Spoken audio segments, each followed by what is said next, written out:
and sit down.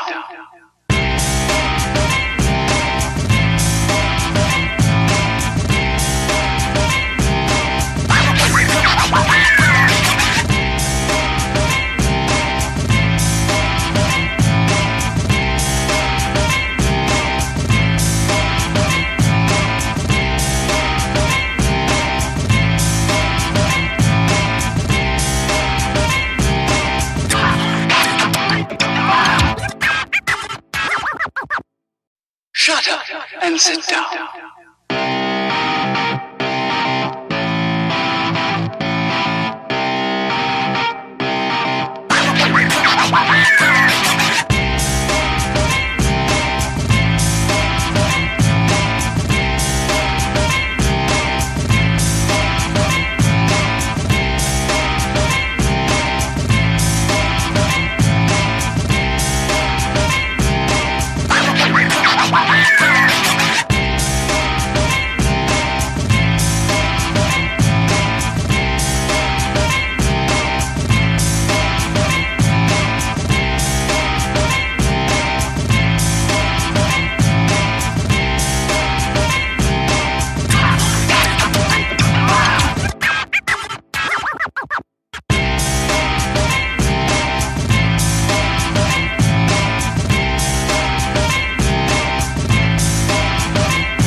Shut up and sit down.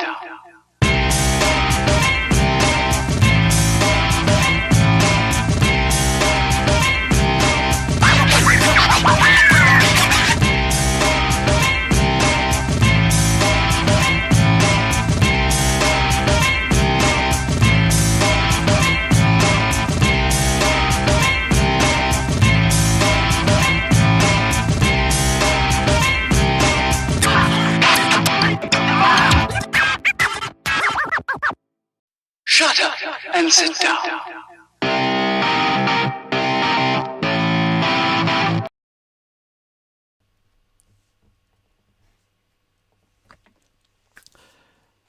Hello, everybody. Welcome to another episode of Build, Paint, Play. I'm Dave.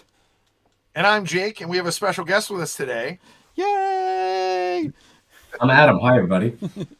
Hey, Adam. Welcome to the show. It's great to have you on. Very excited that you could be here and chat to us about cool painting stuff. I'm happy to be here. And Dave, you know, I have idolized you for a very long time. I'm a fanboy, so it's cool that we talk like this. And you send me a Facebook message, hey, you want to come on the show? Yes, I want to come on the show. Awesome. Well, I hopefully I'm hoping that over the years that we've known each other, that I've been able to dissuade you from the idea that I should be idolized, and then I'm just another awkward nerd. No, I got the other way. You know, if I'm at a show and you happen to be there, I always feel weird coming up to you and be like, "Hey, Dave, what are you doing?" You know, that's ridiculous and patently ridiculous, and you know it. It's the truth, though. I can't help it. But anyway, no, it's super cool to have you on, and we're excited to talk about all sorts of different things. One of the things, okay, before we go too much further, just quickly, Adam is the, and I love your job title. I think we've talked about that before. Really love it. It's Tactical Promotions Executive. Ooh. Yeah. Which is probably very specifically lays out what it does, but at the same time, sounds like you could do any. Sounds like you could do anything.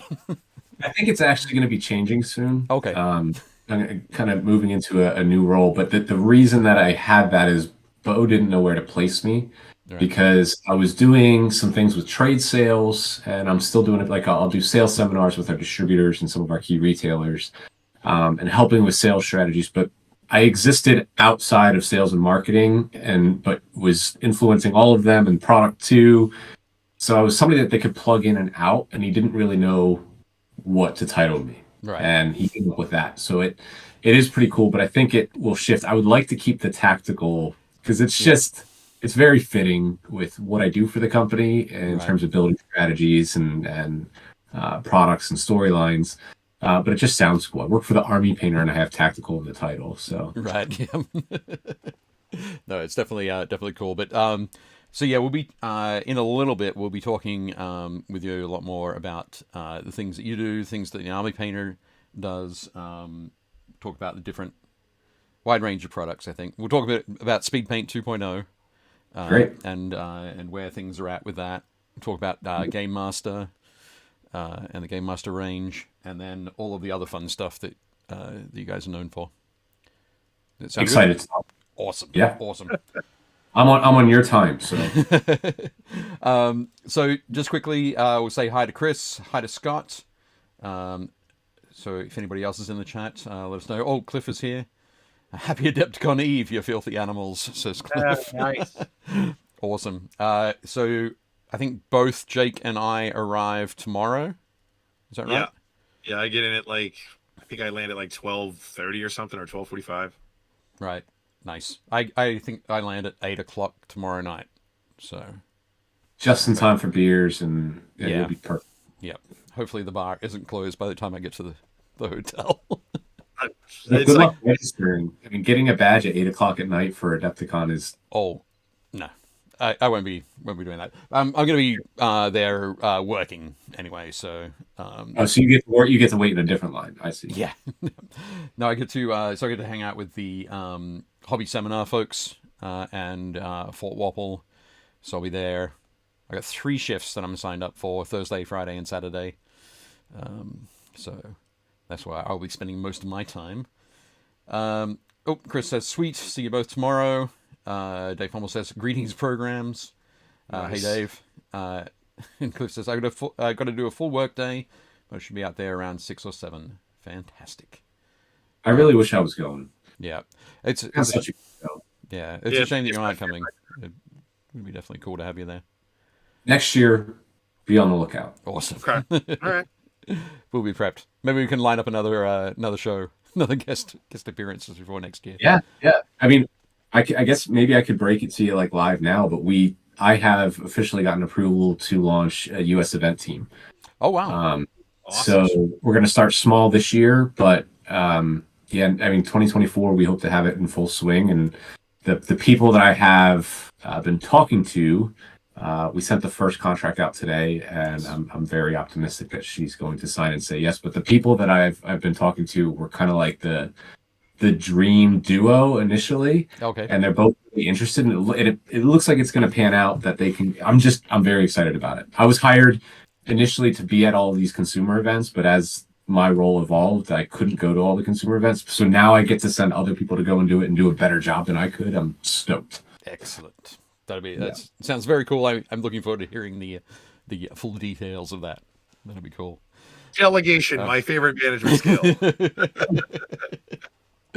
Awesome. Scott says Jake is a proud tradition of getting paint companies to promise to ship him paint, and then they stiff him. Make sure before the end of the show you promise Jake the full range for his store. Too late, Scott. I already carry the entire range because it's easy to get. Awesome. And Cliff says, "Do you need to pick up at the airport?" Actually, I might do that, Cliff. I'll let you know when I land. Cliff is another ex-GW guy from our time. Yep. There's a lot of, I feel like I'm one of the only people that isn't ex-GW. Like I don't have the alumnus status. No. But everybody, I meet people all the time. They're like, "You didn't work at GW?" I'm like, "No, I never got that far, or maybe avoided it. I don't know. Depends on how you look at it." No, it depends on when you work for the company. Is right? Yeah. I think you'll be surprised. I've met quite a few. I've at least 5 or 6 people over the last 10 years that haven't worked for Games Workshop. So. Yeah, we're growing. We're growing in numbers. Exactly. So first up, hobby stuff. Jake, should we save your hobby till the very end of the show? Sure. Yeah. We can do the grand reveal. Again, I don't. Let's not overhype it. It's not like it shouldn't be a surprise. Like, everybody knows I've been working on it. Okay. Just sort of. Well, we can save mine and do it last if you want, because I know you have the photo queued up. We can do it at the end. That's fine. Okay. I don't care. Okay, that's cool. Yeah, let's do it at the end. But you've been working on. Just in case. Sure. So for those of you who don't know, I'm playing a couple of games despite working at Adepticon. I'm playing a couple of games of Horus Heresy. So my buddy Chris picked a point total, and I was like, okay, cool. I'm going to paint 2,500 points of Horus Heresy in basically 5 weeks or 6 weeks. Like build, paint, and play with it over the course of 6 weeks. So I got everything to at least a tabletop standard, and I finished the last models today. And I'm going to bring some paint with me so I can keep working on them. But yeah, I was like, yeah, it was a lot. It's a lot of paint and stripes. You'll see me at Gamma. I'll give you a hobby badge. Thank you. Fantastic. Other hobby stuff. I'll show these just because I had to go out and get them. So I managed to track these down for us. So Dave and I'll have these. Excellent. Hooray! Stickers. We got those. And then other hobby stuff. I helped a new kid get into the hobby yesterday. Helped him build a bunch of like Tyranid stuff. Cool. But I was not really to count that because it's not mine. I built somebody else's. Built some models, but it was good. And I did a painting lesson this week too. So excellent. Okay, Adam, how about you? So my hobby time used to be dedicated towards like tournaments and ramping up to get stuff ready for the next tournament I was going to, and I haven't lived in that space for a while. So I'm taking the time now before the rumored next edition of 40K to build a themed army that I've wanted to build for 10 years. Awesome. So I'm Polish Lithuanian, right? Okay. And I don't know if you guys remember these guys like the Polish Hussars and the Lancers, and so I'm doing an entire guard army based on that. I've already painted the tanks and stuff, but I am painting 61 cavalry for this army. There could be 30 Death Riders and 30 Rough Riders, and they're all custom. The horses are all custom sculpts from the Maker's Cult, but I had them modify them a little bit. Okay. So Death Riders are all going to be. I just painted the first two like test horses today and yesterday. They're all going to be on like darker brown, black, and dark gray horses. Nice. And they're going to wear black, uniforms and everything like that. And then the Hussars will be they have the wings and everything. Here's my Solar Leontis. Oh, okay. So 120 some odd of those wings that I got to figure out how to mount to them. Right. I'm really excited about this because I've already written a couple optimized lists that I could probably go to a tournament and do okay with, and then I've just got one that's 61 cavalry and 2 tanks, and it's silly. That's awesome. It's gonna look epic on the battlefield, but yeah, and the cool thing is the scheme kind of harkens back to my first army in 40K, like a modeled bone armor. So it's I'm very excited about it. Awesome. It looks awesome. It has a very Steel Legion vibe to it. A little bit, yeah. Like that like because it almost looks like that Steel Legion drab. Yep. And actually what it is though is it's the air paints, and then there's a lot of sponging of speed paint, Nice. different greens and tans and reddish browns to give it that mottled look. Nice. And you gonna put the first Polish armored symbol on it, the card on the modern one. I think I have it on the super tank. Nice. I think it's the right one. It might not be, but I think it's. Send me an email with what Yeah, I got you. it. I'll put it on the tank. With my last name being Krajewski, obviously my father's side is all Polish, so I too have done the winged hussar. Like how can you not? Yeah. I heard some kid the other day, and I was like, you know who the most dangerous unit in the world was for like 900 years? It's the winged hussars. Like, They charged tanks in World War One. Yep. Like, come on. Yeah. That's Much cooler. That's awesome. That's super cool. Is that that Sentinel is one of the new? Is that the new Sentinel? yeah, that's the new one. Beautiful. I will never fault GW for making amazing miniatures. I love it because it's bigger. I'm a big fan of when things get a little bit bigger, they get easier to paint. Yep. Yep. They're more friendly for beginner painters. But just the lines on it, it's still very much Imperial Guard, Astra Militarum. Yeah. But just modernized a little bit. It's deeper, right? Yeah, A little bit. It's Yeah. a similar sort of width, but it's a bit deeper. Yeah, it looks really cool. I haven't seen one sort of close up before. It's just all the new stuff is just more realistic. So they basically, like the old Sentinel, you're like, cool. So there's a guy in a lawn chair inside. Yeah, that thing is amazing. That's the new Roboldorn. That tank is fantastic. It really is. But yeah, everything is just a little more realistic. Like the old Sentinel was like a catechin in a lawn chair in a metal bathtub, and you're like, cool. Like, how does the engine fit in there? Like, where's all the stuff go? And it's like, it's just not. But again, they didn't need to do that. Right. Which is why I always built the Armored Sentinel, because then you didn't see what was inside. The new one, they were like, let's just make it a little bit bigger. And I'm like, oh, that makes sense. Like, now it's realistic. Now it feels like everything could fit in there. Right. Yeah, It's realistic in this sci-fi world of. it is logical. Yeah, I love those arguments on Facebook. Yeah. But yeah, but as a painter and as a hobbyist, like I always like when you can see like the tweaks and stuff. Like the big thing I would tell people now is if you look at the current GW range versus the GW range from like 10, 15 years ago, it's all very similar. It's just plus. Like it's like, oh, it's the new guard range plus. Like everything is just a little bit bigger, a little bit more detailed, a little bit like have you seen, I'm assuming you've seen the new Rough Riders. They're huge. That's my only problem, because these are like the original scale. Yeah. You know, and obviously I'm going to use these as counts as, but the new Rough Riders are massive. Yeah, they're gigantic, and the sculpts are fantastic. Like the Really horses have like the half barding, so they're all plated on the front legs, but then their back legs are basically bare. Because the idea is like the explosions, everything are happening in front of them. I was like, it's awesome. Like they're great. Like they're phenomenal. I want to compare them to the Bretonian horses that my Genswick guys are on. they have half the size that the Bretonians. Yeah. Okay. They have to.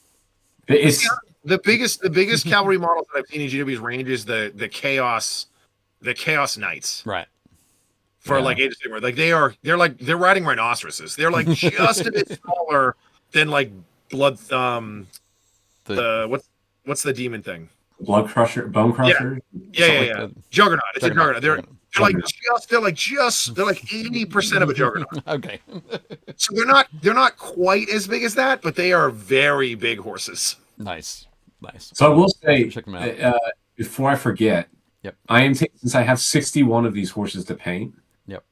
I was in a meeting today, and I told everybody, I said, if there's a horse that you think is cool, like a pattern or a color that you think is cool, email me a photo of it, and I'm going to work to include it in the army. Awesome. So, like, I want everything to be a little bit different. So everybody listening to this, just ping me on Facebook or something, say, check out this horse, and make sure it's #horsey or something. I don't know. Yeah. That's awesome. I'll get my daughter is a huge horse fan, so I'll get her to a photo of the horse she's riding at her lesson tomorrow night, and we'll send that through. Perfect. Give me a name too. I'll write the name Sure. on the bottom of the picture. She's hoping that she's riding Wyatt. Wyatt. Wyatt's her favorite. What a great name for a horse. I love it. Very cool. Very cool. No, that's gonna be awesome. I think sounds like a great plan. Excited. I'm telling you, 60 horses is a I'm lot. proud of you. Our ancestors are proud. Awesome. My hobby-wise, I painted 10 of my Iron Hands breeches. Oh, awesome. So that's like the sergeant with the Thunderhammer.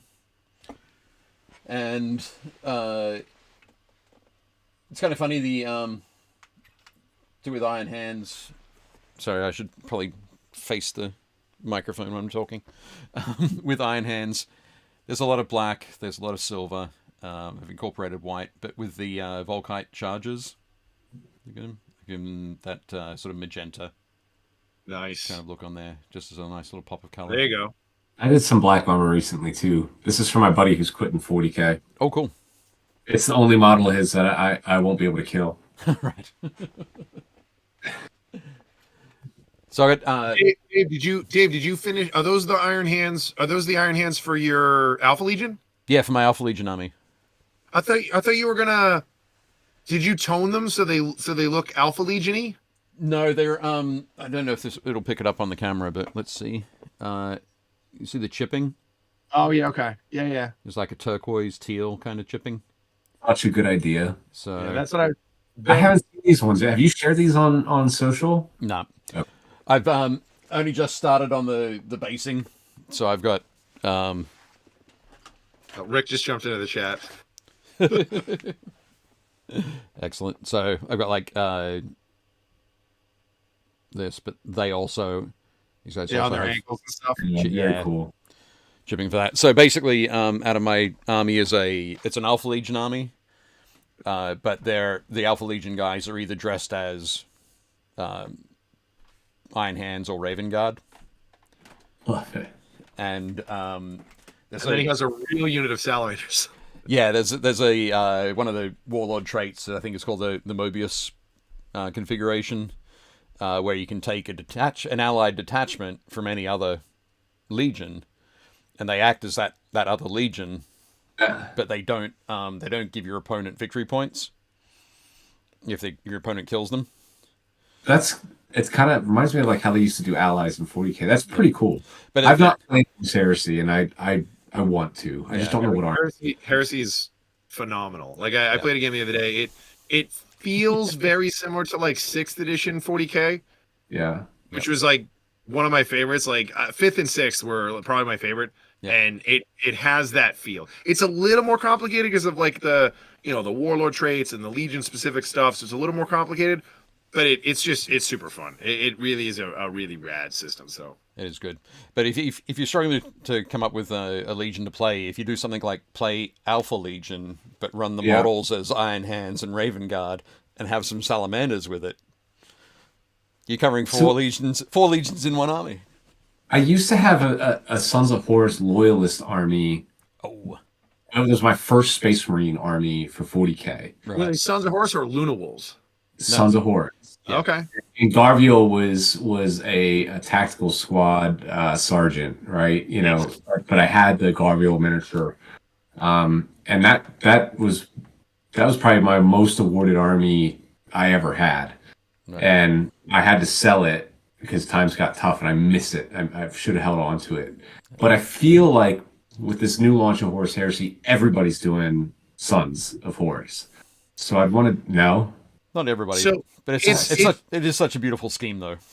Yeah, we were talking, like our buddy Christian Simonson painted up some Sons of Horus. If you watch like last week's episode or check him out on social, his army looks fantastic. It's very like he has a little bit of Blanchitsu kind of mixed in with a lot of like splatter and stuff. But his sons look fantastic. It's that that deep sea green, and he does lots of like lighting effects and like tons of splatter and like grime. They look great. But yeah, I would say like we have a lot of Heresy players at our store. Like the new Heresy set has sold really well for us, and we have a pretty big community. I don't know if we even. I think we have one Sons player, but like the cool thing is like there's so many options that you know what I mean. Like Dave is playing Alpha Legion. There's no Alpha Legionnaires in his army. It's all iron. He painted black and white guys, and then black and white guys, and then some green guys. Or there's no Alpha Legion. Or are they all Alpha Legion? Sure, but I mean, like, you're not sure. It's such a fun, like my entire Iron Warriors detachment is all loyalists. Yeah. Because two of my favorite characters in the lore are both loyalist Iron Warriors. So I was like, yeah, I'm going to do that. Yep. See, I really wish that it extended into the Babbitt Wars because I would love to go back. I have probably 3,000 points of Lamenters. Oh, nice. So I go back to that army, but I do want to paint Sanguinius really bad. But then again, I have my own chapter of Space Marines that are kind of a cross between my Sons of Horus and my Lamenters, so they're all kind of that teal with the checkers on the shoulder pad. Okay. Nice. Yeah. But one of them is white scars, pretty much primarily. But I've never painted white scars like the actual as white scars. Yep. White with the red tattooing all over it. Yeah. So, and plus, I mean, Jagatai Khan, like the Khanate, there's some crossover there with the Lipka Tatar and the Polish hussars. Right. So I mean, that's And they're wearing the colors of the Polish flag. I mean, like, great. like there's so many options. And the cool thing too about Heresy is, I mean, like most of the games, there's tons of room for imagination. Like there's a kid in our store who's doing Shattered Legions. Yeah. Yep. Because there's a way to do that. And then there's another guy who wants to do Black Shields. So the Black Shields are like Marines from wherever, and the idea is they cover up their symbol, and they're like, Right. "Yep, I'm here to fight for whatever side because I disagree with my legion." And you're like, awesome. So there's a lot of cool stuff you can do. Yeah, it's Jet bike? bad. Have the jet bikes been made in plastic, or are they still Yeah. resin? Yep. They released are? 2 weeks Well, ago, the- 3 weeks ago. Well, yeah, but there's two kinds. It's the Scimitar. is the scimitar the smaller one?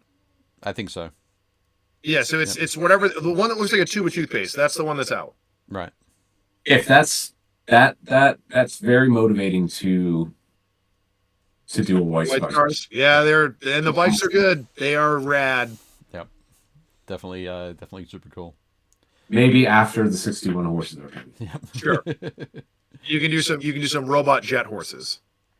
Chris says Imperial Fist learned to hate painting yellow. Did you just hear I have like 3,000 points of lamenters? So it's not just yellow, it's yellow with checkers. Yeah, Yep. that's I where hate myself already. I don't. But actually, yellow's not. We should talk later about how to paint yellow. It's secretly easy. yeah, I never had a problem with yellow. Yeah. Yep. Just quickly, I'm going to jump in there. Rick has said his one critique from Speedpaint 2.0 is that they don't taste the same as 1.0. Of course, Rick. Come on. Yeah. That's your critique. I love you, big guy. The best bear hugs in the gaming industry come from Rick. Yep. Hands down.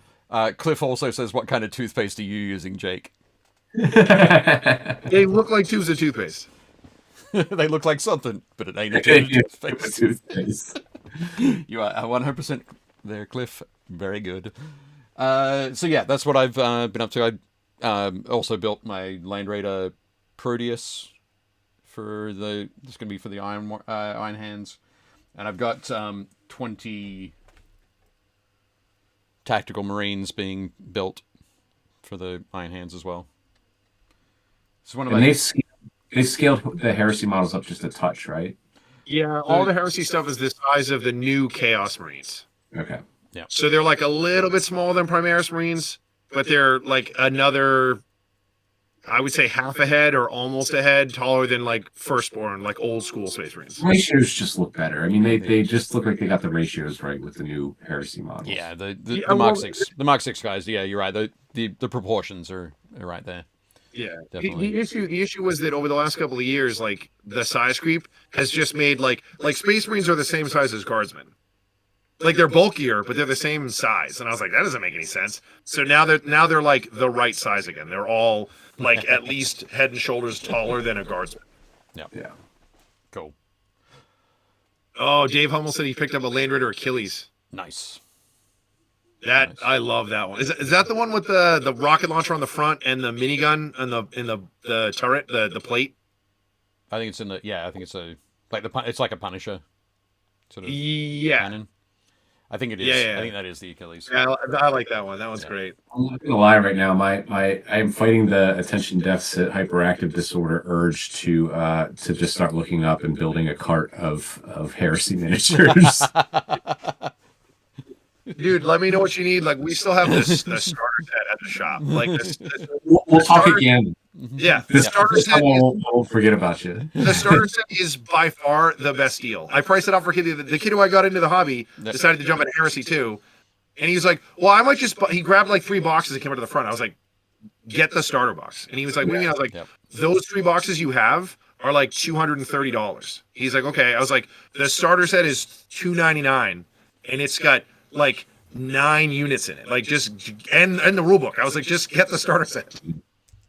That box is crazy. It's 40 Marines, 10 Terminators, the Spartan assault tank, a Contemptor, the 2 Praetors, the 2 Praetors, and then the rule book. So basically, you just get a couple Leviathans and you're good. A couple Leviathans, a Predator or 2, maybe some Rhinos. It's rad. Love it. He's the best. That's my favorite model. Excellent. Okay, cool. So it sounds like we've had fun with Hobby this past week. Hell yeah. It's definitely good. I when I chatted with Adam about coming on the show, he sent me some photos, and now did I mention this earlier? I mentioned it to you. You guys haven't mentioned it to everybody in the chat, but I lost my mouse earlier today. So the backup mouse that I have occasionally slips its Bluetooth tether and I lose it. So if you see me with my arm reaching out like this, it's on my trackpad. But let's do a couple of things. So, Adam, you need to get this. What's that? This is the new First Founding book. It is like loaded with awesome lore and like all new art for the different legions and stuff. Really? Yeah, I own like every lore book. So when that came out, I was like, I told Dave this at first. I was like, it's probably got all the same stuff in it, and it's like, nope. Like there's a couple of classics. Like there's the Adrian Smith, Horus standing over like Sanguinius type stuff with the Emperor on the stairs. Like there's some classics, Yeah. but like 85% of it is brand new, like stuff I've never seen. yeah, So I have to check it out. Awesome. Macho. Dildo gaggings. I'm not sure, but it might be our first troll. Hooray! sweet, we've made it. Yeah, we have. I feel like Nice. dildo gaggings in a different stream I've done before. Maybe I'm wrong. Could be. It might be Rick. Okay. But enough. Put it down. Put it down, Jake. Time for us to get into chatting with Adam about the stuff we actually brought him here for, Sure. which is to talk about the Army Painter. Yeah. So, Adam, first off, I wanted to ask, how did you become involved with the Army Painter? How did you start working for them? What's that whole thing been like? Maybe not the whole thing, but just the cliff briefly notes. touched on it at the beginning of the show, but I used to and was doing some work for another paint company in the industry, and that was with the goal of a more substantial position. I was doing a lot of consultant work, and that day just never came. But I had met Bo while working for this other company, and we started talking about politics at the time and some other things, and just nothing about the hobby, but we got on really well. And it was kind of getting to that shit or get off the pot moment with the other company. Right. And it turned out they were going to go in a different direction, all well and good. But within 24 hours, I think it was, I got a message from Bo saying, hey, are you still working for X, Y, and Z? I said, I don't think so. He says, well, I want to fly out to Gamma and have a talk. And at that time, one of the things that the Army Painter, and they've always been really good at, was retail messaging and retail support.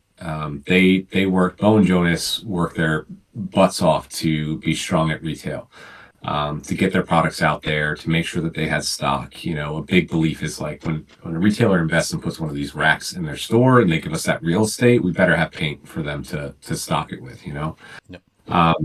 But they weren't so good at that point in time, going back 5-6 years ago, at end consumer marketing and telling the product story.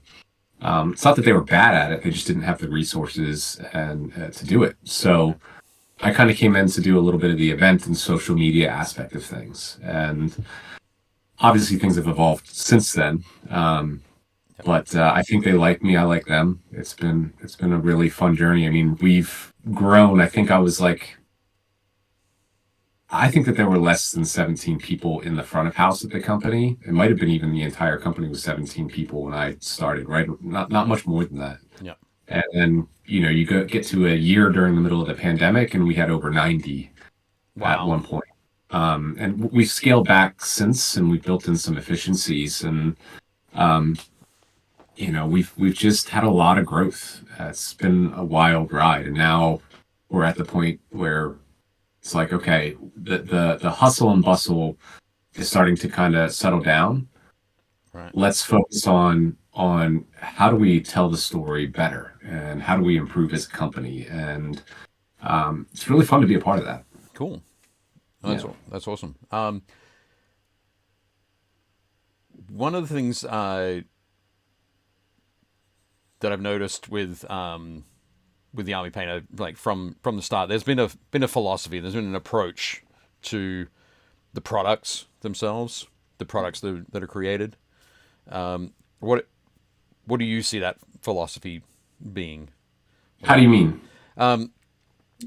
There's if you look at the maybe not all of the products, maybe not all of the types of paint ranges, but there's a general approach that many of the paint ranges are there to achieve. Yeah. So what you got to look back at where the company started. Yep. So our motto, and apologize if it looks like I'm leaning in for a kiss. It's just that the sun is setting here in southeastern Louisiana, and I'm controlling the night blinds here. Okay. Our motto is get more time for gaming. We started with the quick shade dip. It's an ancient historical painting technique that they decided to bring to market and market it towards wargaming, right? Because some wargamers did it, some didn't. And then you got into color primer sprays, which they sort of pioneered, and then the color matching system with war paints. And basically it was always about that stuff. Tufts, barbed wire, just little things to get an army painted faster. And then you look at where we're going now, and we can't say that we were first to the table with a one-coat paint solution, but when Citadel released contrast, we're like, damn, like that's our thing. Right. That's what we do. So we saw it as an opportunity to do that, but differently. That's a whole nother story that we can get into later when we talk about speed paint. And the air range, you've gotten to play with it, Dave, and I was heavily invested in the development of this product because there are a few different airbrush ranges on the market, and they're airbrush paints, but they still need thinning. That's like, if you think about the first hurdle for people that want to get into airbrush painting, it's they don't know how much to thin, they don't know how much pressure they need to be running. But if their airbrush keeps clogging, they throw that $35 master airbrush that they bought off eBay in the bin and never airbrush again. Yeah. So if we could remove that hurdle, cool. And then the next one is like color selection.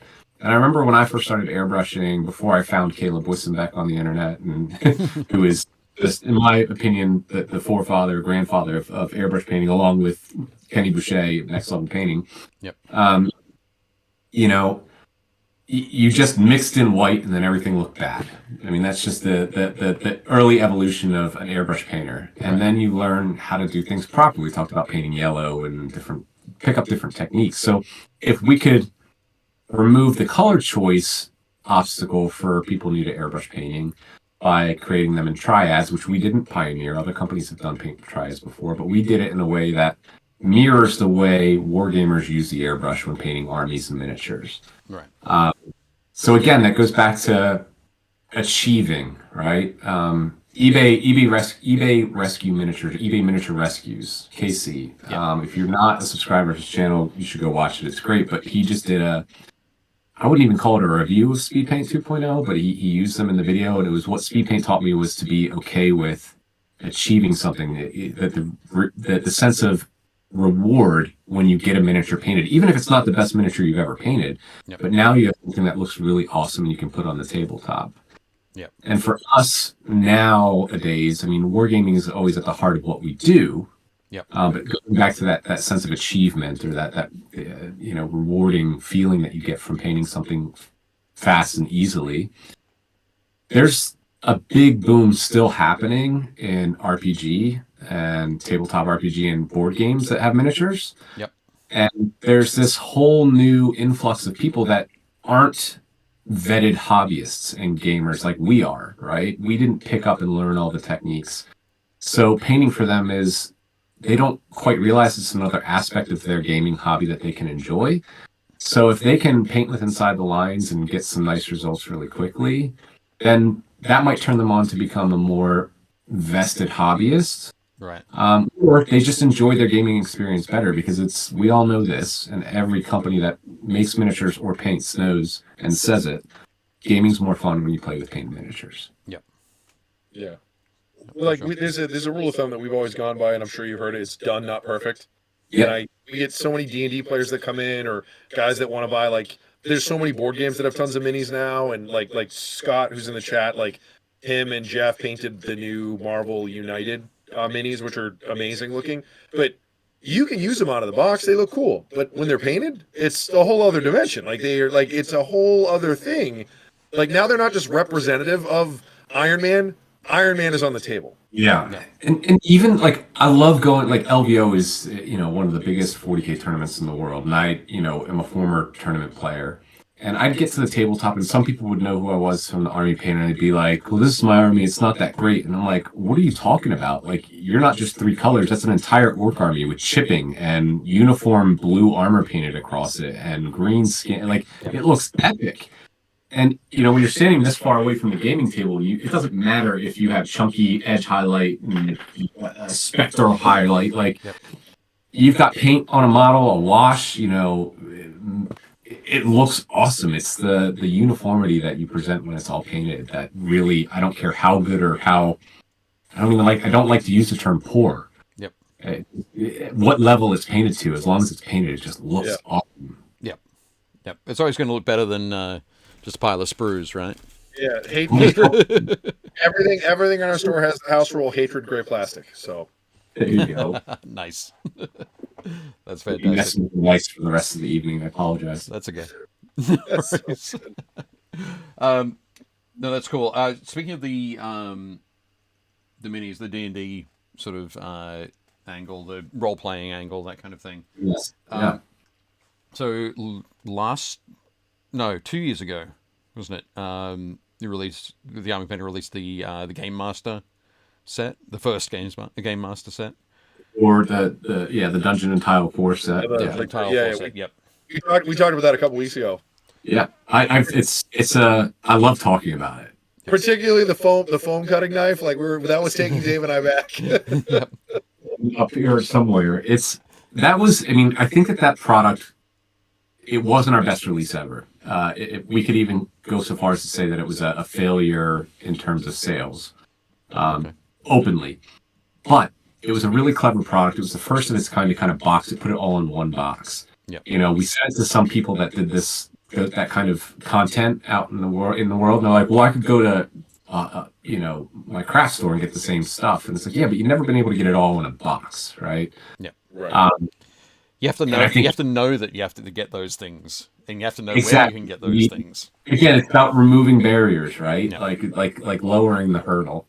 But the story behind Game Master is, we were very fortunate to get the D&D license through basically Battlefront, Gale Force 9, Wizards of the Coast, and that's how we were able to get it. We weren't able to get it through WizKids, and we knew that it wasn't going to be something that we had forever. And the D&D range was very successful for us. We didn't make a lot of money on it, but we got to make D&D paints. We got to play in that world. We got to bring more people into what we do, into the hobby. And the best owlbear in the world is in the. It's the best. It is, in my opinion, the best owlbear I've ever seen. You are correct. Yeah, and it's such a great starter model too, because if you're new to painting, like it's texture, you put a wash on it, and you're like, oh my god! You learn how to dry brush. Oh my god! It's just like your head continually exploding. The best. Yeah, you're right. It's like technically, there's so many cool things you can do with the range because of all the textures on his feathers and stuff. But on top of that, as a D&D fan, he looks rad. Like he is like standing up on his hind legs, and he's got like the claws. He doesn't look like a cow with a beak, which is what they usually make him look like. Interesting fact about that owlbear: when you come to work at the Army Painter, we have a big board that showcases which department everybody's working in, and the hierarchy of the departments and all that. And next to your picture and your name, you have an owlbear, and you're supposed to paint the owlbear. There's a few people in production that have not yet, but they will. Owlbear. It's almost like having your work ID badge. You have to have your painted owlbear on it. That's awesome. That is super cool.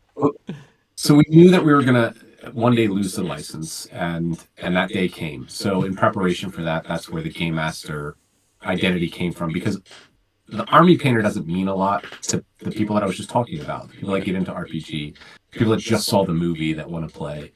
I actually have a funny story about that in a minute, but so Game Master does, you have a Game Master, you have a Dungeon Master, so that is our RPG brand. And I think that what we're able to do now, because we're not paying royalty fees, is that we can put a lot more value in the set. So that starter range, the starter box set, I mean, it comes with 5 miniatures, a brush, and 20 paints, and it's $50. Like, It's rad. ridiculous. Yeah. I'm going to turn on and love the light. Be right back. No. Yeah, those new boxes are great. Yep. I will say with the Game Master stuff, like as a store owner who routinely stocks it all, the only reason I knew about those boxes was because I think you guys had them at the booth at Gamma last year. We previewed them, yeah. So as soon as I got back, Ben and I were like pestering Alliance and all of our other distributors, and I've had them on pre-order for a while, and it seems like they've been trickling in, like they've been coming out in like levels, because like we got some of it, but some of it says it's still not out yet. So the 2 other sets should be hitting stores this month. Right. Cool. But like, so it's been coming in slowly. But like the Game Master stuff, we kind of jumped on and ordered just because I saw it, and there were so many people that are like, "What is that?" And I was like, "Oh yeah, we probably should have done a better job explaining this to people before I ordered a bunch of them." But yeah, it's awesome. Like, hey, do you want to make your own terrain and stuff? Yeah. And some people were like, "Yeah," and I'm like, "Cool, then you want this." And if they're like, "No," I'm like, "Then don't worry about it. It's not for you." Yep. One of the other clever things from that range were the terrain sprays. Yeah. And so they're foam-safe primers. They didn't eat away the foam. They're water-based. And then we did these cool terrain sets. And the mistake that we made was we kept it Game Master because I think that there was an identity crisis with Game Master. Is it a terrain brand or is it an RPG brand?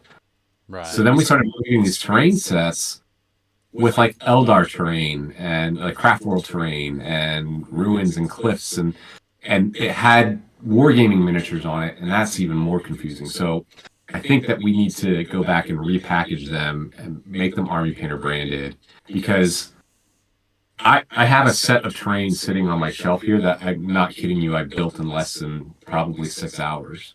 Yep. I mean, cut, glued. Glue was still drying, and I was dry brushing it and had to press it back down. Right. And it's just so easy, and it's a lot of fun. I mean, it's another aspect of the hobby that you can enjoy. Yeah. Yep. We try to keep everything kind of like together for people. We try to make it easy for customers. Like, an example I'll give you is we carry like 2,000 board games, and initially I had them organized by company, because for me when I order, that's easier. And then people were like, "Where's this game?" And I also have an eidetic memory, so I'm like, "It's on the 3rd shelf, 4th box down." I'm like, okay. Like, and nobody else can do that. So then I was like, "Oh, okay, maybe I'll sort them by like what it's about." So now we have like 9 or 10 different categories of like games. But I do the same thing with all the hobby stuff. So we have, all the paint in one section, right? So we have like all the paint is in one area, all the terrain stuff's in another area. But then I try to keep all the D&D related stuff together. So I have all the Army Painter starter paint sets, and then we have all of the like Steam Forged epic encounters. Their stuff is so good. And then I have the Loki battle mats. So people are like, "What do I need?" I'm like, "Okay, so there's the D&D books. Here's your paint sets. Grab this box of minis. Grab this battle mat. You're good to go. Like, you can have a whole adventure, and you're sorted." It's just, you're just like trying to keep everything together for the folks when they come in, so they kind of know where they need to go. Yeah. But yeah, their minis are fantastic. Yep. We talk about this push-pull thing in what we do, and we'd be lying if we said if it wasn't for Games Workshop, we wouldn't have a company, right? They're the best miniature manufacturers in the world. They have the most popular games in the world. We still play them and love them and love the lore. But there's this whole group of people that Games Workshop doesn't really get to market to and play with, which makes working for the Army Painter really fun. Like doing the Stormlight miniatures release and making a paint set for that, doing a paint set for BattleTech. Zombicide, God, I hope we can do a Gloomhaven set. That would be epic. You know what I mean? Like, it's we get to play in a lot of different things, but that's where the push-pull comes. It's like, so people come in because they watch Stranger Things, they play a one-shot game with a friend that they knew from high school that was a big D&D nerd back then, but now it's cool and it's mainstream. And then they see, oh, what are these giant dudes in power armor with giant. That's cool. What is that? You know, and you might get a couple people to stick around in our wargaming and tabletop gaming. So something that we talk about. And my wife is a dentist. She owns a practice here in Louisiana. And one day she went to work, and the young girl, I mean, young, she's not that much younger than us, but she's young girl that works at the front desk said she used to be a New Orleans Saints cheerleader. So she was a Saint-sation, not who you typically expect to know D&D and stuff like that.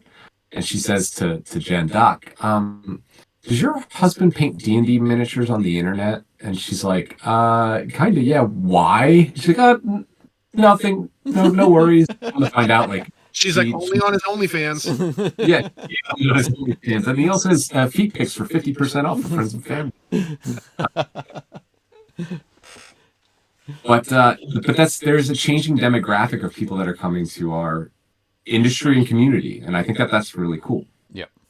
I think by adding the paint and the stuff that you're talking about, it goes from being like, it's not, like I tell people all the time, it's not just a game, it's not just a hobby. It also has like that, you know, half of the brain that's artistic, and you know, it lets you do like sort of illustrative art colors and stuff. Like there's so many aspects. I think that's why gaming has never gone away. It's just gotten bigger. I think it's bigger and bigger and bigger because there's so many aspects to it. Yeah. And I think that we, like, okay, everybody thinks right away that because of COVID, people were at home and that's why that they were getting back into this stuff. And I think initially that might have been it. But the reason that they're sticking around, I think, is that we've realized during that period of our lives, it is the most that we've digested digital content in the history of the human race. Yep. And I think that we're all kind of realizing, and there's this whole migration thing that I can get into that is not fun to listen to. But I did a 22-page document that I presented at work, and it's really interesting stuff. But gaming, as you were just saying, it enacts all sides of the brain, which makes it the perfect release and escape to get away from the stresses of your day-to-day, to put this thing away and, you know, turn the notifications off and just zone out and really immerse yourself in something else and get lost in a different world. Yeah. And I think it's really cool that I get to do this for a living because I get to do that every day. Yep. It's awesome. Yep, it's definitely so. So let's jump quickly into Speedpaint 2.0. We've got that's the most recent big release from you guys. So Pretty big. I Pretty big. have a couple of pictures of so what I picked from all the photos you sent me. The mega set. I got it. I'm going to show the mega set, then the starter set, and then the most wanted. So perhaps we can talk about the choices for those. And there's more that I could talk about. We created a lot of options for the customers and retailers out there. And then I've got grabbed some of the sample photos of the different things, and one of them in particular, as we're going through, it's one that I'm most intrigued by. Do you want to have a guess at what it would be? Yeah. Speedpaint metallics. So I'm very curious, to see how they work. Let's talk. Shining Silver is one of my my favorite. So that's my sort of go-to highlight color for any silver, and it's also what you mix into gold to make a brighter gold. So, I said my favorite army painter paint is probably rough iron because I think it's fantastic. Rough iron, color. It's perfect for sponge chipping. That's what I used for this. Yep. But yeah, rough iron's great. I was telling Dave my trick is I dry brush it over black, and it looks like cast iron. Yeah, and then if you want to take it a step further, you just do a lighter dry brush of gunmetal, and it's put a strong tone over top, and your metals are done. Yep. But now we have this new product that some people might like. Yes. So when we switch over this, previously, the way that Discord has arranged our Brady Bunch squares here, I would normally be at the bottom. so that when we go to this next panel, the guest and Jake would be shown. But unfortunately, it's just going to be Jake and me. We'll just hear your wonderful voice. So, All right. Whatever you want. I apologize. It's weird. It won't let us do 5 panels, I guess. People are tired of looking at me anyways. No, I talk. not at all. Rick could look at you some more. He says. Right. Okay. What Adam means is normally people have to pay to look at him this long. You have to go on his OnlyFans and join up. Just the feed pics and use promo code friends and family 50%. Awesome. Okay, so the first thing I brought up is the mega set. Yeah. So Speedpaint mega set. I know that. So in this box there are 50? 50 paints. 50 paints. But there are 90 paints in the Speedpaint range now. Yes, 90 in total. So just to go back a little bit, when we initially launched Speedpaint, we only had 24 colors. And calling a 24 color paint set the complete set we felt it was a little bit dumb. So we called it the mega set. But normally in our nomenclature for boxes in the box hierarchy, we have a starter, a mega, mega is usually the most comprehensive selection of colors that you can get. And then we have a complete set, which is everything. Right. And in this set, it's 50 colors. There are only 4 carryover colors from the original range, but the way that the box is priced, we actually gave those are discounted from the total cost. We didn't want people that invested into the entire range a year and a half ago to feel like they had to buy the same paints twice, because you're going to hear that from customers. Yep. So they're paying for 46 paints. 3 of them are the new metallics. I think we could spend a whole different segment talking about the metallics, and we should. Sure. They're very interesting. Yep. So these are new color, basically a lot of new colors to the range. Not quite all 90, and we could talk about kind of the bridge to the 90 because there's some colors in there that were developed with feedback of our customers and some YouTubers out there. I thought was pretty cool. Yep. Well, I mean, it's a great value set. It's hitting stores next month. Just quickly, we can do a quick segue to the Creator Council, I guess. Yeah. So that tell us a little bit about that. So the Creator Council is a little bit different. So we have the paint development team, which is something that we plan to, I think, both expand and make smaller at the same time, if that makes sense. I don't think it'll be as much of a hype vehicle as it was this time, but we felt the need with Speedpaint, and because we were redoing the formula, to be as transparent as possible. Yeah. And you mean transparent in your messaging and approach rather than the paints being as why we were transparent as doing possible. it exactly, and what better way to get feedback from the community than to have 4 people that are members and, as you know, ambassadors and members of the community to help with that. Yeah. But the Creator Council is a little bit different. That's something new, and that is a place for all the content creators out there to, again, going with the transparency, come talk to us. There's a lot of things happening in the content creation world, and people accusing other people, and even content creators accusing other content creators of being shills when they're all kind of doing the same thing. And I want it to be a place for people that have questions about the product, the company, and the way that we operate to come to us directly, and I could share that same message with all of them. Right. There's no hidden agendas. You know, we didn't have a sponsorship budget until last year, and it was very meager. You know, so it's not like we're paying for reviews, and we just don't do that. Yeah. I think that there's going to come a time in a day, especially in our industry, where as things progress with YouTube and content creators, there's going to be times where lines get very blurry.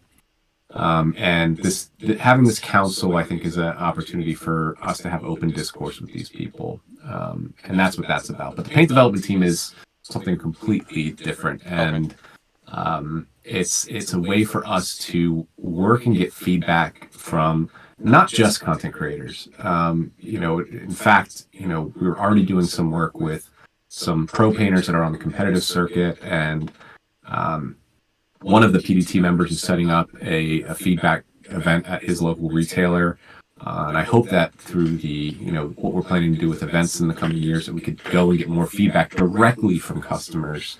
So the paint development team won't just be a place for big YouTubers. It's going to be a place for everybody, all of our customers, and even the biggest critics of our products to come and give us feedback on what we're working on. Right. Nice. So one question I had, I've had it before. I haven't asked you it before, but it came up there when you said PDTs. Mm-hmm. Was that a deliberate link to Aliens? No, I don't think it was. I think that just came up. No, I didn't. To be honest, I've never even thought about that until now. But you know the part I'm talking about where they're in Hadley's Hope and they're scanning for PDTs, personal data transmitters. The funny thing is I had that on probably 6 weeks ago. Yep. And it didn't even dawn on me. No, that's just because you create abbreviations for everything. Because if it doesn't have an abbreviation, it's not real. Sure. Yeah. Nice. Stop your grinning and drop your linen. Found him. Yeah. What are you scanning for, Private? Fantastic. So, as you said in there, at the moment up on the screen, I've got the Most Wanted. Yes, so that's the new 24 paint set. Right. It's basically the new one for the Most Wanted. We've never had a box set called Most Wanted, but we've had Most Wanted brush sets in the past, so it fit right in, and it's that great price point for people that want a little bit more than just the basic colors found in the starter set, but aren't ready to go spend over $100 for 50 paints. Sure. So this takes the place of the old mega set. Okay. Very cool. Very cool. Next up, what's the next photo I have? I got. It better not be a feet pic. I charge for that. Remember? No, this might have been a play on the Only Hands rumor that's going around. Oh, geez, no, it wasn't. There we go. I don't want to get into that. Okay. Moving right along. I will get into it. I think it's okay. This is not a play on that at all. This is just Lassa, our photographer and videographer, trapped in his dungeon taking photos. Cool. It was fantastic. I love that the black background just fit so wonderfully into our black background here. Yeah. Looks great. And this was printing it out on the palette. Which we actually don't recommend you doing. We had to scold Lassa for that one. We don't recommend. I mean, you can. Oh, the hard palette. Okay, hard palette. We do have another one of him Not putting the the speed paint on a wet palette. You can, but watering it down might not give you the desired effects. Right. Yep. And then the next one we've got here is painting a. An orchid, is that what it was? No, this is a. This one in particular is the Gene Stiller Cult model. Yeah. But yeah. I think I always find it really interesting with camera angles for painting, and I've done a fair bit of painting on camera, but I never had to arrange the cameras myself for that. Somebody else was always doing that, but. The cool thing is Lassa does most of these photos by himself. So he's trapped in his little studio and he has his lights and he does his thing. Sometimes we'll get Thomas in there, but Thomas is usually so busy developing product or painting miniatures for other things that we can't have two people in the studio. Right. Nice. I don't want to ask where he puts the camera remote because I'm sure he's using a camera remote there. But That's an absolute wizard. We are so lucky to have him. He came in as a temporary employee, and he was just going to leave in 3 months to do another job. And I told Bo, like, I can't do the stuff that he does. Whatever he costs, we got to get him. He's so good, right. And he's a gamer, so he gets it. Nice. That's definitely cool. And this is a. I always do that occasionally. While he's queuing up photos, so with the current range that's coming out is. So will those colors remain? They're just going to get reformulated? Yeah, so all of the colors will remain. Like I said, in that set, you've got Grim Black, Orc Skin, Slaughter Blood, and Magic Blue that are all carryover colors. And the remaining 21 colors, well, I guess one of them's a medium, 20 colors, will all be carried over. Same naming, everything like that. We had a little bit of a timing issue. It's actually very funny. I don't know if it's that funny, but it takes us longer to have labels printed. Funny that you mentioned the stickers that you had issues getting. than it does for us to actually make the paints and develop them.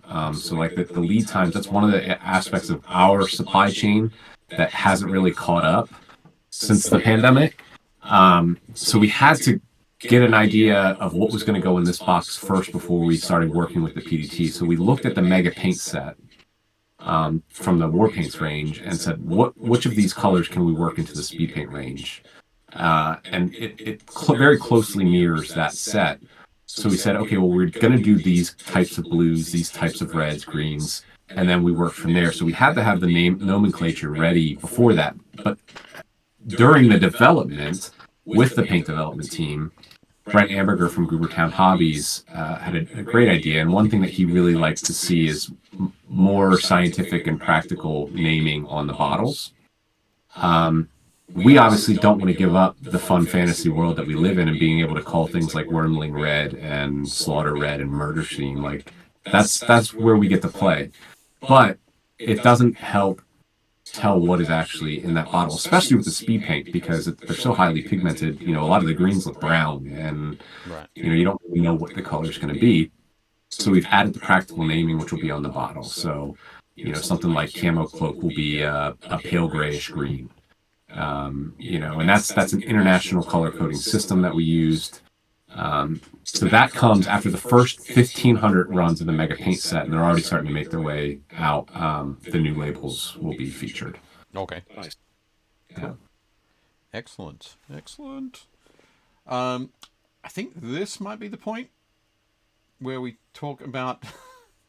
Sorry, Scott. We're gonna come back to your question, but not this particular question. So just quickly, let's touch on the reactivation, no longer reactivating, whatever situation might be. So, believe it or not, we weren't out to get anybody or pull a fast one on anybody with Speedpaint 1.0. When we developed Speedpaint initially, there were certain properties that we wanted the paint to have. Yep. Basically, there was contrast was the only comparison. When you looked at some like the Insta colors and stuff like that, they not trying to talk poorly about a company or another company's products, but they weren't really doing the same thing. Right. But with contrast, we saw an opportunity because contrast really was 4 different types of paints under one umbrella. You had some that behaved more like washes, some that behaved more like glazes, some that behaved more like inks, and some that behaved more like filters. And even more so with the addition, some of them are just like pure color with very little shadow and contrast, oddly enough. Yep. So we saw an opportunity to do something that across the color range, with the exception of a couple different colors because we wanted them to do different things, like Plasmatic Bolt, we wanted it to be a little bit more transparent because it was for glowing effects, right? Like an OSL type thing. But across the range, we wanted to have consistent saturation, vibrancy, and depth in the shadows. And also, we wanted it to be as stainless as possible. And when you're working with these types of paints, you are packing in so much pigment and removing so much of the resin that you're really walking on the razor's edge of what they can do. So the actual technical term, I know reactivation gets thrown out there. Sure. That's not technical. The term is floating. So what it is it's actually pigment drying on top of the resin cure. Right? Okay. Brilliant. So when we developed the paints, we went after these certain properties, and as it says on the bottle, all-in-one war paint, one coat paint solution. That's what we were developing it for. Yep. And sure, we'd go and we'd paint over it and highlight in our testing, but personally, I've only had reactivation happen twice, and one of the times it was very bizarre, off chance. I painted miniatures at LVO last year, decided I was going to reprime them and paint them midway through our 2.0 development, and I was able to get one of them to reactivate. But I didn't, and I mean this, I didn't experience it at the level that some people did. Yep. Most people that used it, I think that when they were using it as intended, they were very happy with it. Again, going back to like the gratification and the getting things done. But some people didn't like it, and some people really stress tested it, and that's fair. And we listened. We developed one thing. Customers wanted it to do more than that. People wanted it to be more of a base coat so that they could highlight on top of it. So we decided, because before we decided to reformulate, we knew that we wanted to do more colors. Retailers wanted more colors right off the bat. I mean, when we launched 24 at Gamma, people were like, when are more colors coming? I need more colors. Right. Customers wanted more colors. With our feedback at email, which if you ever have feedback, please email feedback@thearmypainter.com. I took and I collated all of the data and all of the references and the critiques and wants, needs for all of the different product ranges, not just Speedpaint. But the biggest one was more colors of Speedpaint, by far and large. Yep. So 90 colors, there we go. But we saw it as an opportunity to revisit the formula. Could we make something that was better for more painters? And it was tricky. It wasn't easy. Right. Because these paints exist on a very fine line. So once you start to add more resin, then they don't do what you want them to, or you add a different type of resin. And so it was again operating at a razor's edge. What I think that we've achieved with this paint, we say that 2 hours is the curing time. That's the safe zone. But sometimes these dry in as quick as 15 to 30 minutes, and you can paint on top of them. Some colors are going to be more active than others, the yellows, the reds, because there's more pigment in them. If you know how paints work, red pigments, yellow pigments, some of the green pigments, they're very weak. You need more of them to get coverage. But after 2 hours, you're not going to get that to happen. If you're going to get that to happen, we've sent these out for review and we send them to people. And if you take a Q-tip and you rub it against it long enough, it's going to happen. Sure. Right? If you rub medium, which has a retardant in it, right? That's the nature of these mediums. You might get it to happen. It won't with the colors, that's for sure. It doesn't. After 2 hours, no. Oddly enough, somebody did that test, and so we tried it with contrast. Contrast didn't. Another paint out there did, and it reactivated. Right. So it's just the nature of these paints. It's what they do. So when you use them as intended. As in being a one coat thing, where that's the only thing that goes down over that. Yeah. And these goddamn horses, where did I put them? I don't remember. I put a coat of occultist cloak over this guy, and then as soon as I saw that it was dry to touch on the miniature, I went with paint on top, and I didn't have any bleed through. I didn't have any of the dreaded reactivation anymore. Yep. And look, I don't want to sound like, for lack of a better term, shitting on the people that didn't like reactivation, because it's obviously they didn't like that property of the paint. That's a very fair assessment, and that's why we went back to the drawing board, was to make something that more people could enjoy and find useful in their hobby regimen. Cool, awesome. Well, thank you for addressing that. Very cool. Of course. I'm sure you've had to do it a bunch of times, but it's always not as much as you think. Okay. No, it's always good. I think it was probably early last year, when I finally realized that not every product that I pick up and try is going to work the way that I think it will. Yeah. And if it doesn't, rather than going, oh, this is a shitty product, throw it away, what I need to do is I need to talk to the person who made this and say, what am I doing wrong? Yeah. How am I misusing this product, so I can know how to use it properly? So. And sometimes it's shit. Like, straight up, we're going to tell you, Orc Blood is a very difficult paint to work with. Right. We love exterior color, but it's the nature of the base that we use to make it with the pigments. It's very difficult to work with. Right. And that's just it. Every paint range has its less than stellar products in that range. Sure. And that's just the nature of it. So Ninjon was actually an initial member of the PDT, but he had to bow out when, I think he just had some other life stuff come up. I don't think he was prepared to devote as much time as we expected out of him, because they were hired as consultants, not as content creators. Sure. So sadly, he had to bow out early on. We still use a lot of his feedback in the end product.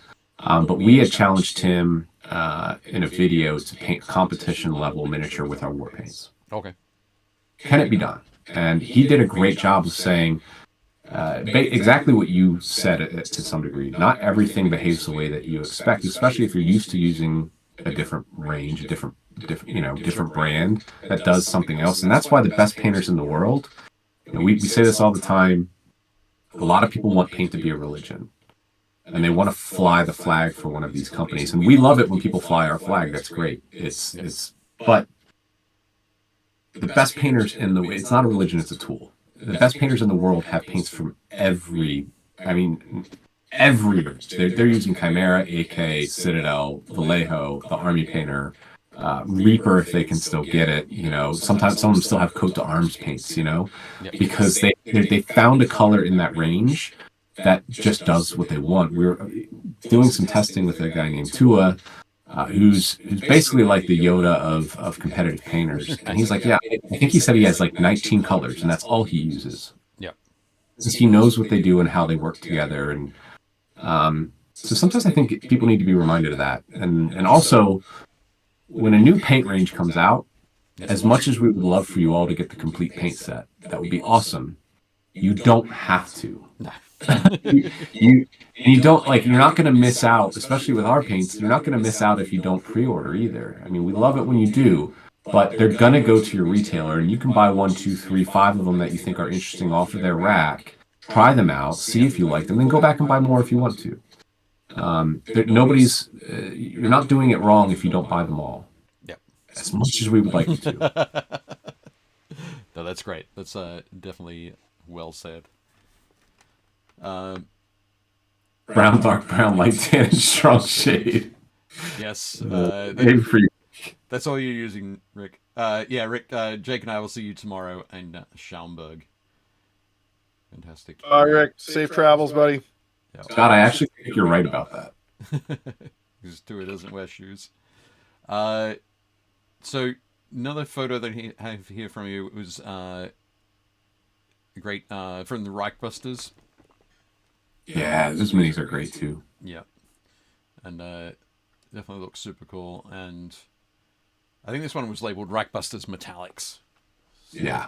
So just quickly, we're coming close towards the end of the show, but if you can tell me quickly about the Metallics, how do they? Yeah. How is my question? How? How?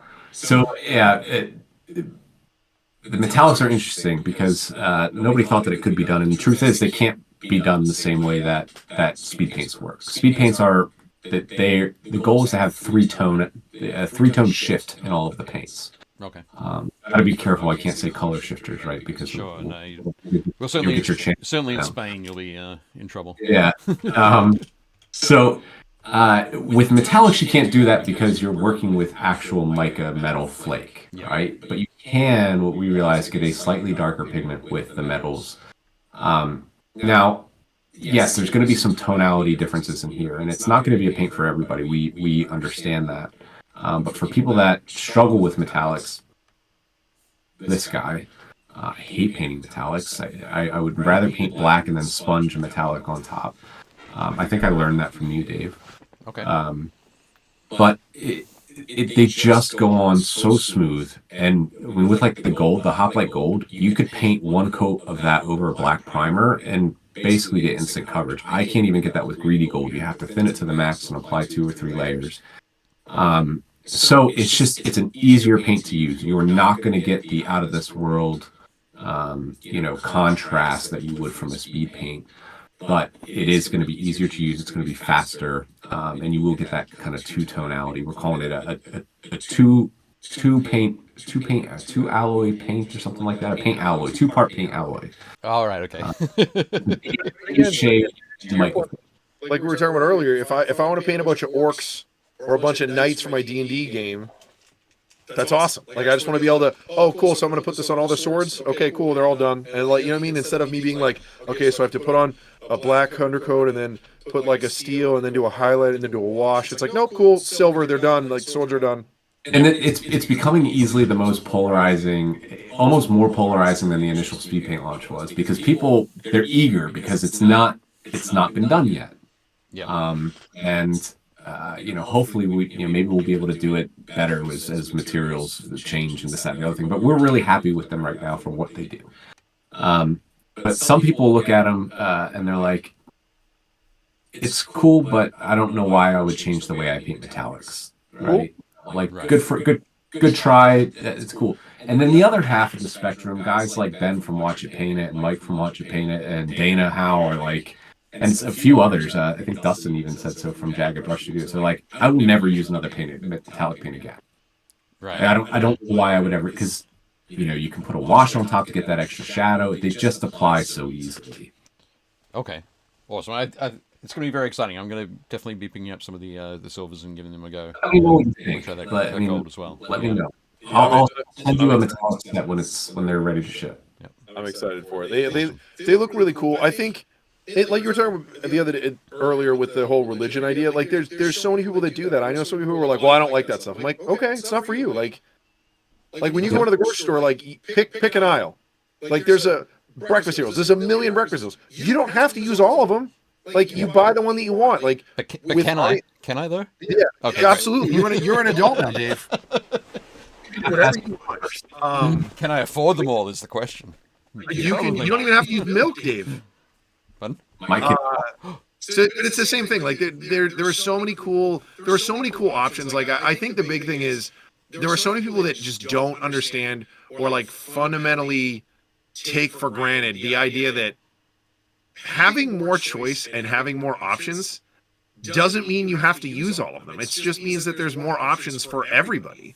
Yep. So, and at the end of the day, options are good for the consumer. Competition is good for the consumer. And having things. If everybody made the same paint, the same type of speed paint, the same type of airbrush paint, things would get really boring. Yep. Yeah. Yep. Exactly. Excellent. So, Jake, can we stretch it a little bit? Yeah, okay, that's fine. Cool. I have queued up some photos from the Build Paint Play Facebook group. So let's. Oh, sorry. Just quickly, I saw Cliff's comment. Grape nuts, I'll get the fuck out. Who hurt you, Cliff? I'm a fan of just plain Cheerios, maybe with a little bit of honey on top. Yeah, I'm a Honey Nut Cheerios guy. They're okay. But I thought it was probably frosted mini wheats. Okay. Yeah, that's a solid one. And then I also like either Quaker Oat Squares, which is like an adult version of Life cereal that I loved as a kid. I don't eat cereal purely because I can't have one, I can't have two, I can't have 3 bowls of cereal. Like it's 4 or 5 bowls of cereal or bust, and then I hate myself for the next 12 hours. But there's nights I'll get home from work and have cereal for dinner. Like I love cereal. Excellent.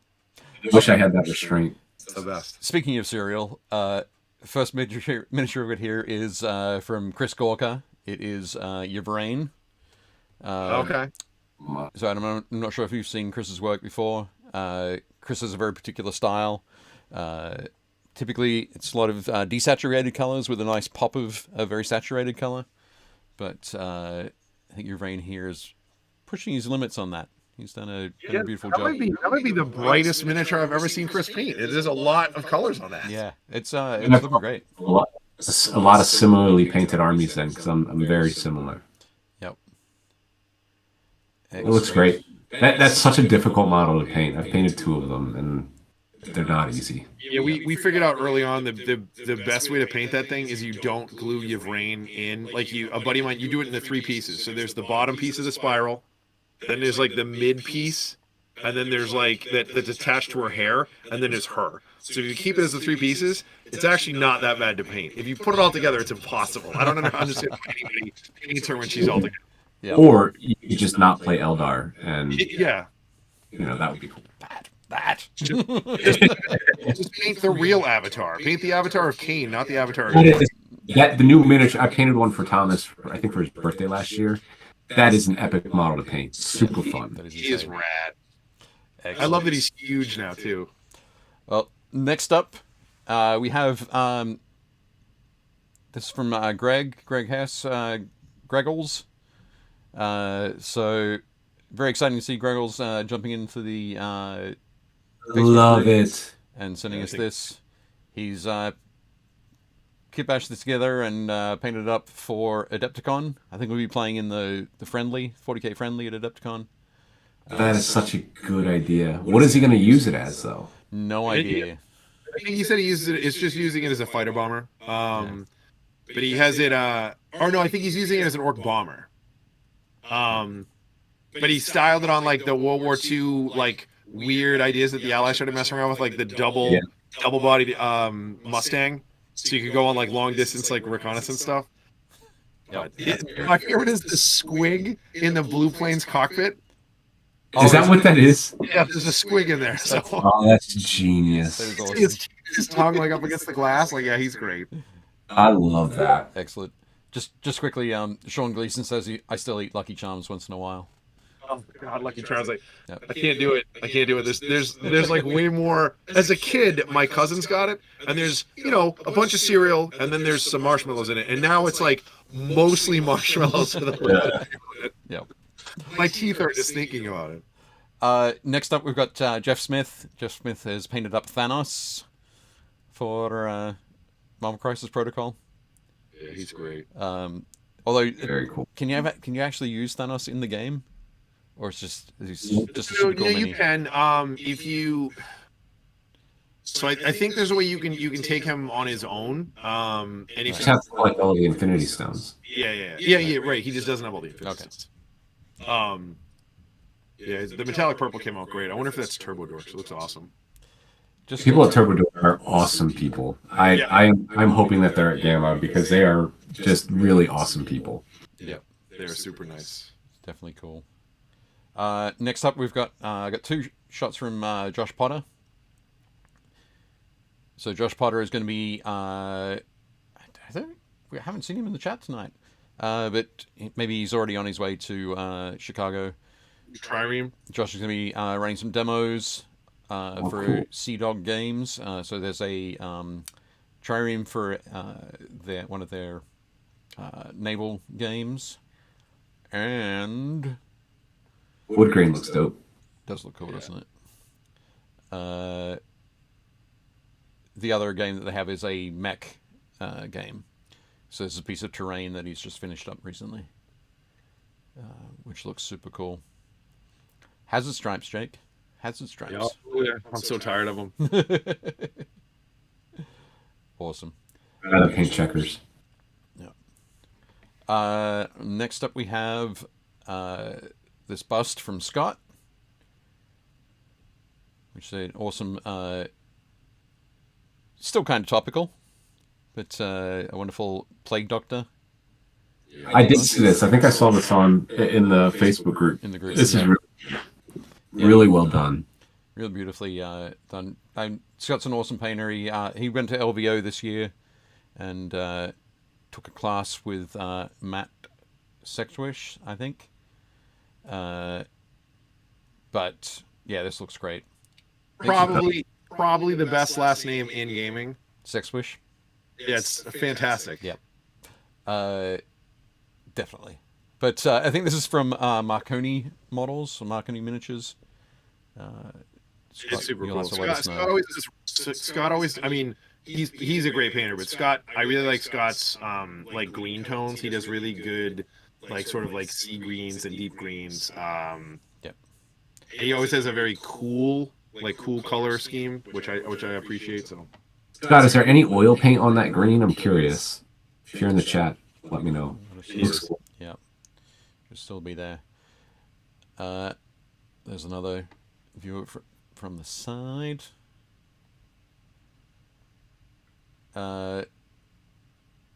Macaroni Miniatures. Oh, that bust is cheap. Nice. I think I did originally read it as macaroni, and I wasn't sure whether you just your phone had auto corrected or not. But and then next up, is there any oils in that? what's that? I'm seeing if Scott is going to post if he used any oils in that, if it's just. Okay. Yep. So this is from Sean Gleason. So it's one of the nice. The crazy Lumineth Realm Lords. Super colorful. Yep. Sean's been painting the Lumineth since their release. It's got a crazy, awesome army. But yeah, lots of that beautiful the pale green, the lime green, and the orange in there. Yeah. Through against that pale blue. Looking fantastic. I think I have another. I'm always hesitant to put that many colors on a model because I'm worried that it won't look as good as that does. Yeah. It has a very like old school High Elves Tyrion or Teclis paint job, like because they had like every color in the rainbow on them, and they looked. It really does. That's a good call. Yeah.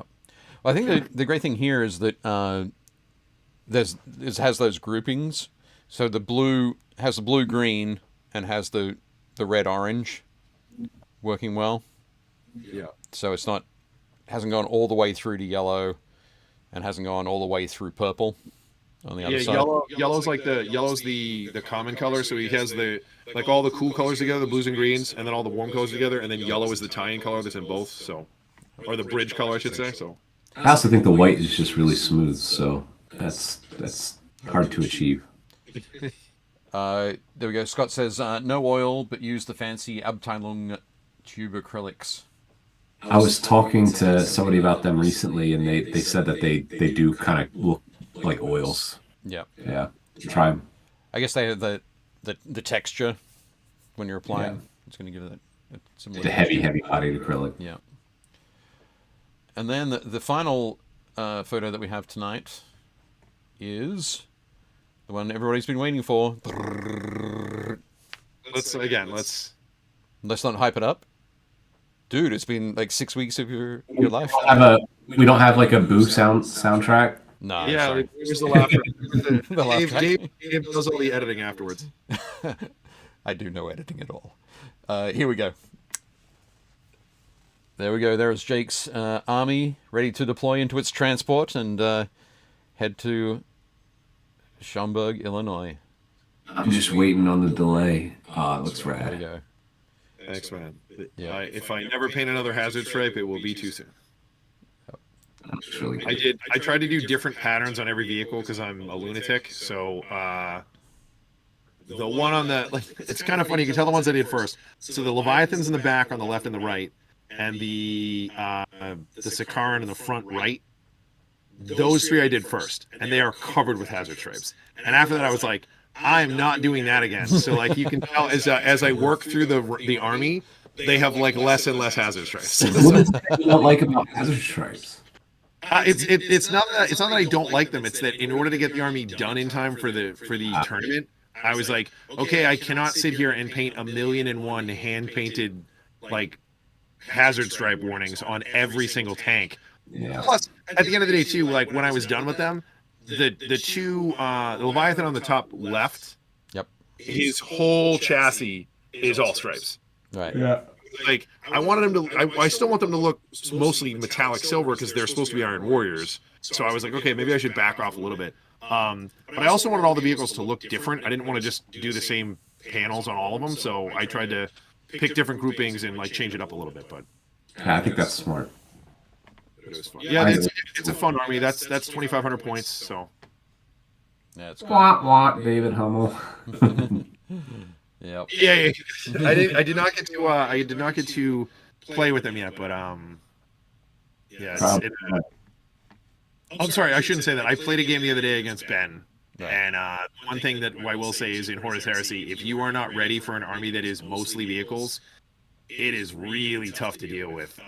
It was a lot closer than it should have been because the objectives worked out, but yeah, I mean, this army is pretty rad. Like the Sakaran tank is just nuts. Its rules are gross. It has like I love them.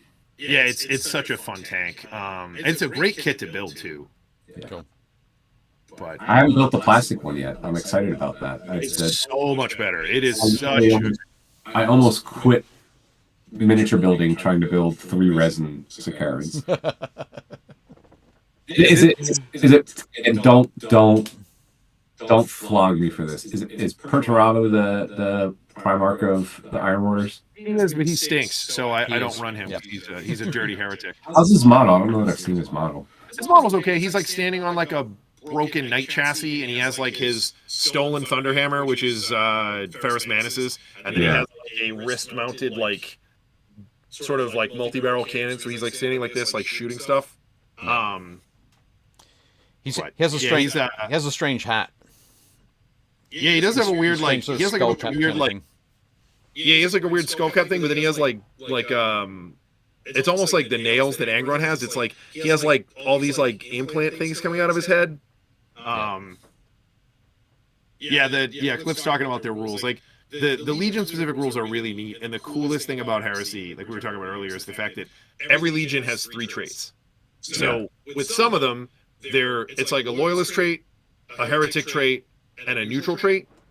And they mix and match depending on the Legion you're looking at. So like one of the ones that always cracks me up is the Alpha Legion. There's nothing in the Alpha Legion army that has the traitor keyword or the loyalist keyword. They can be whatever they want. So you can actually Alpharis is the only Primarch you can run as a loyalist or as a traitor, which is amazing. I was like, that's so cool. There's a couple really good ones that are loyalist only. Like even the world leaders have this amazing loyalist one called, I think it's like the Red Path or something, and that trait is fantastic. But you can only take it if you're a loyalist. It was fun working on this. I think what I'll probably do is push this up to like 3,500 points. I have a Falchion, like a resin Falchion I have to build, and I'm probably going to do a what's the Land Raider that doesn't have the front doors? The Explorator.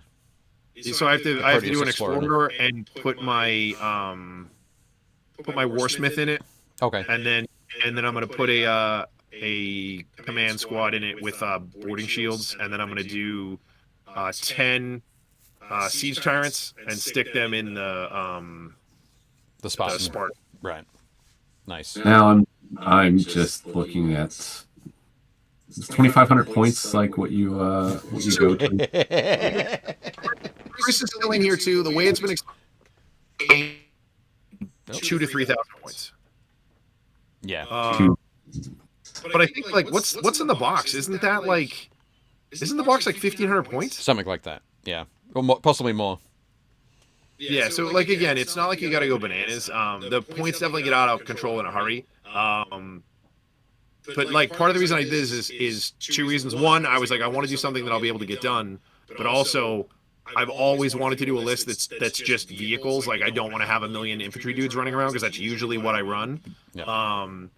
And then looking at the rules, I was like, well, the Iron Warriors have always been really fun for me. I think they're a cool list. And then their rules are really sort of in line with doing a list like this. Yep. The other one that's really good is if you do Imperial Fists with a vehicle list. Because like the Predator is custom built for their rule set, which is if anything that's an auto weapon or a bolt weapon, they get +1 ballistic skill. So a regular Predator with its auto cannons, top-mounted bolters, and side-sponsored bolters, it hits on 2s, which is just insane. Yeah.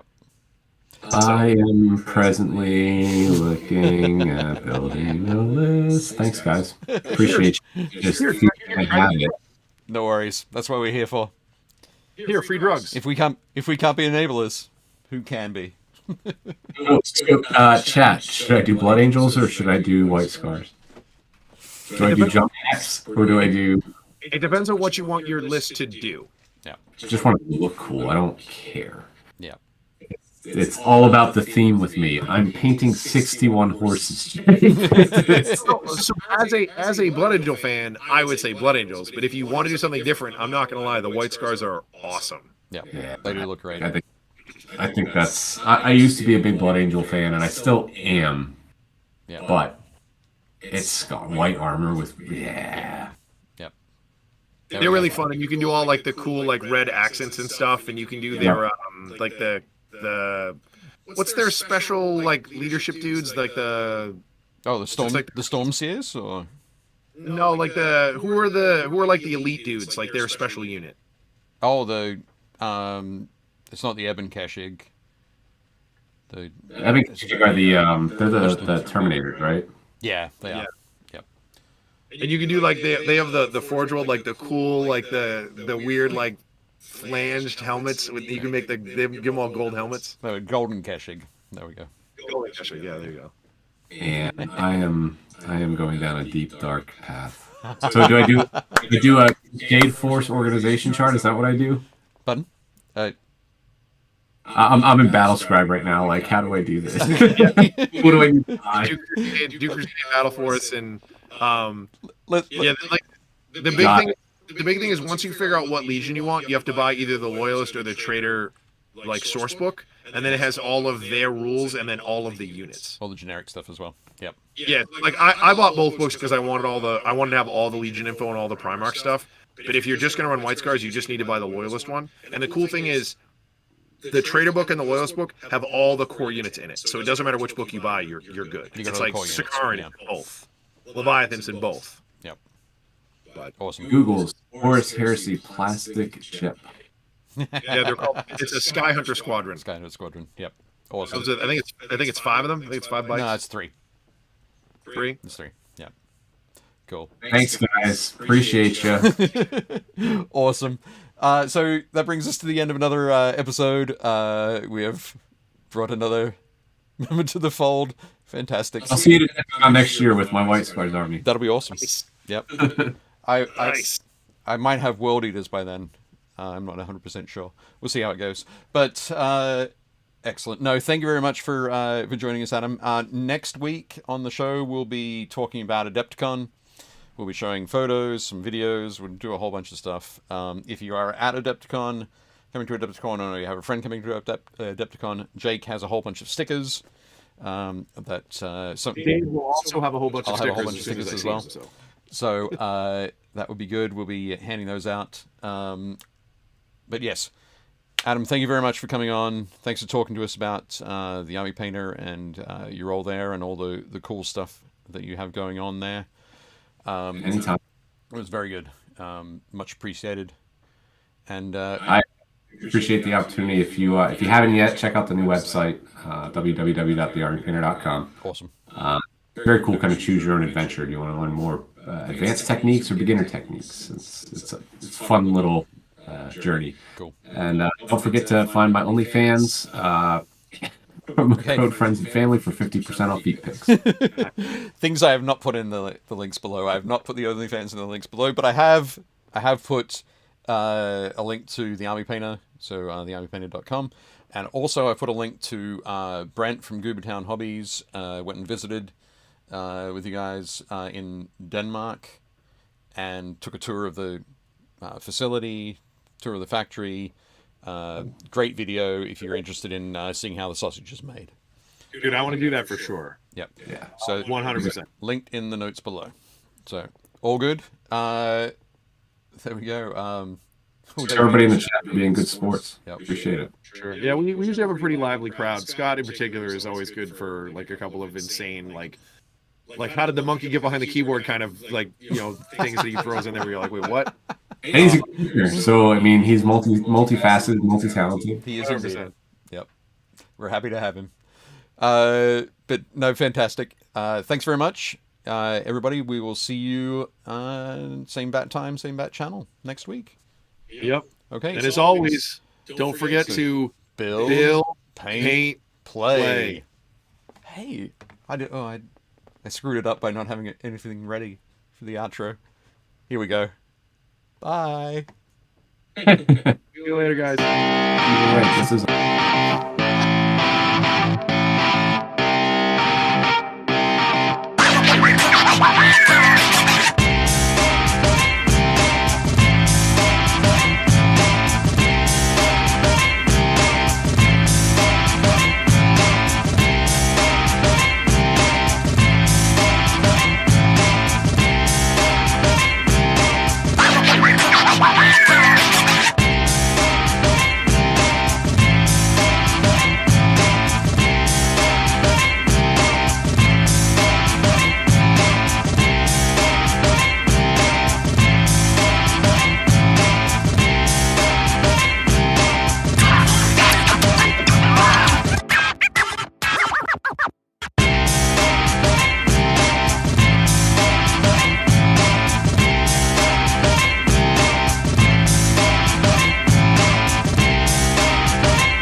and sit down.